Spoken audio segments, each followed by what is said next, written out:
Hi friends, welcome back my channel rich creative news. First నా channel చూస్తుంటే like చేసి subscribe చేయాలి. Like చేయడం మర్చిపోతే లైక్ చేసి ఇంకొంతమందికి నా వీడియోస్ రీచ్ అవుతాయి. యాక్చువల్గా ఈ వీడియోలో వచ్చేసి కళ్యాణ్ని క్వశ్చన్ అడగమన్నాడు కదా. మీరు నన్ను ఏం క్వశ్చన్స్ అడగాలనుకుంటున్నారో అవి అడగండి, నేను వాటికి ఆన్సర్ చెప్తాను అన్నాడు కదా. చాలామంది క్వశ్చన్స్ అడిగారు, వాటికి కొన్నిటికి మాత్రమే సమాధానం చెప్పాడు. ఆ క్వశ్చన్ ఆన్సర్స్ నేను ఇప్పుడు ఈ బ్లాగ్లో చెప్తాను. కొంచెం లెంత్ అవ్వడం వల్ల పార్ట్ 1 పార్ట్ 2 అని చెప్తున్నాను అనమాట. ఇప్పుడు యాక్చువల్గా తను కూడా పార్ట్ 1 పార్ట్ 2 అని చెప్పి 2 పెట్టాడు. 25 క్వశ్చన్స్కి ఆన్సర్స్ చెప్పాడు. నెక్స్ట్ 25 క్వశ్చన్స్కి ఆన్సర్ చెప్తారట. సో ఇప్పుడు 25 క్వశ్చన్స్ అంటే అసలు ఏమేమి క్వశ్చన్స్ అడిగారు, చెప్పిన ఆన్సర్స్ ఏంటో చూద్దాం. ఫస్ట్ తను అడిగిన క్వశ్చన్ అంటే క్వశ్చన్స్ కూడా చాలా డిఫరెంట్గా అడిగారు. అవి ఆన్సర్ చెప్పేటప్పుడు కూడా చాలా ఎంజాయ్ చేస్తూ చెప్పాడు మన కళ్యాణ్ ఇచ్చేసి.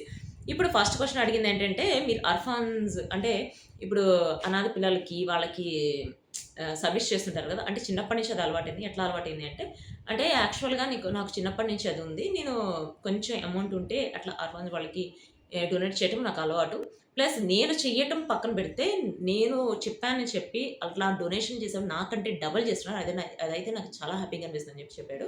నెక్స్ట్ సెకండ్ క్వశ్చన్ అడిగింది ఏంటంటే, బిగ్ బాస్ హౌస్లో Bigg Boss before Bigg Boss, after Bigg Boss మీలో వచ్చిన మార్పు ఏంటి అని చెప్పి అడిగారు అనమాట. యాక్చువల్గా బిగ్ బాస్ ముందు అసలు కళ్యాణ్ అంటే ఎవరో ఎవరికి తెలియదు. అగ్నిపరీక్షకు వచ్చిన తర్వాత కొంచెం కళ్యాణ్ అంటే ఎవరో తెలిసింది. ప్లస్ బిగ్ బాస్ తర్వాత అంటే బిగ్ బాస్ ముందు అసలు నేను చెప్పుకోవడానికి పెద్దగా విషయాలు ఆహా అని అనుకోవడానికి ఏం లేదు. అదే బిగ్ బాస్ తర్వాత అయితే ప్రతి ఒక్కళ్ళు నన్ను వాళ్ళ మనిషిలాగా అనుకుంటున్న ఓన్ చేసుకున్నారు. ప్లస్ బిగ్ బాస్ ముందైతే ఫస్ట్ అసలు ఎవరికి నేను తెలీదు. బిగ్ బాస్ తర్వాత అసలు నా గురించి అందరికీ తెలిసింది. ప్లస్ నేను ఇంత ఇదిగా అసలు నన్ను ఆదరిస్తారని చెప్పి నేనైతే అనుకోలేదు. అసలు దీనికి మాత్రం నేను ఎప్పటికీ రుణపడి ఉంటాను. అసలు నేను ఎట్లా చెప్పాలో, ఎట్లా ఎక్స్‌ప్రెస్ చేయాలో కూడా అర్థం కావట్లేదు అని చెప్పి చెప్పాడనమాట.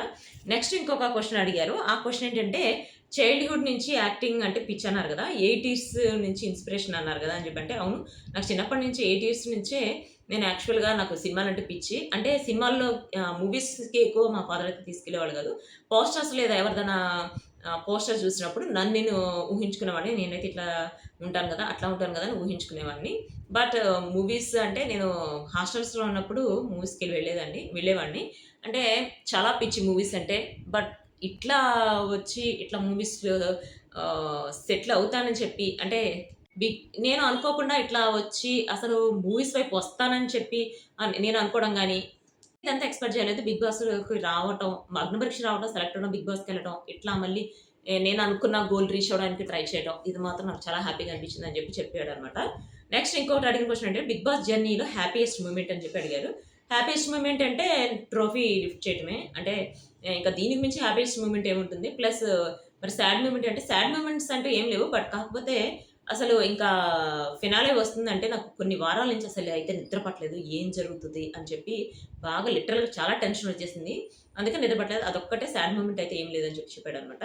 ఇంకో క్వెషన్ వచ్చేసి బాలు గారు అంటే వాళ్ళ తమ్ముడితో ఫస్ట్ ఏదో చాలా ఇష్యూ లాగా ఏదో జరిగినాయట కదా.